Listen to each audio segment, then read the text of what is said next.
Hey everybody, Reid Olson here with Go Productions. I'm down here in the Dominican Republic doing a video review and field test of the Ikan Flyweight offset DSLR rig. I guess really the first thing that I like about this rig is just the offset feature. The fact that the camera is offset from your shoulder, there's no need to use a monitor. I'm out in the field a lot. I primarily do documentary type of work. Outside, bright sunlight, it's ideal not to have to use a monitor. I'm using a Canon 7D this week. I've got a Zacuto Z Finder. Just put it right on here and your eye can just comfortably fit right up next to it. You know, and when you're in the field, sometimes it's nice to be able to eliminate a piece of gear. Another thing I really like about this rig is just the solid construction, just the crossbars, really solid. You can just tell it's well built overall. Really, and one of the best things is the thumb screws.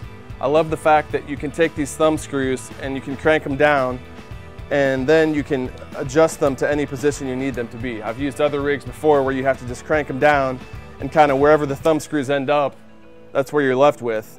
And it's not ideal to have them sticking out where they can catch on other things or interfere with your other parts of your rig. I guess the biggest con for me on this rig is it's kind of just a personal thing, but when I'm shooting with the rig off the shoulder, I like to be able to take it and set it down on the ground to get low angle shots, or really even just to set it down on anything like this table. You know, it kind of gives you a solid support to have a little mini tripod wherever you go.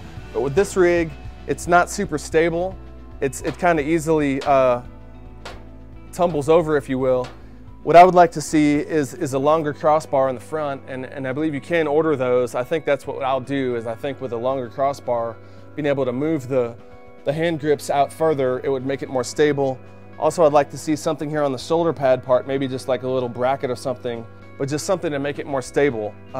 So really that's the biggest con for me. The yellow hand grips, I understand that's Ikan's brand, that's their color. Yeah, I want to try to be as discreet as possible.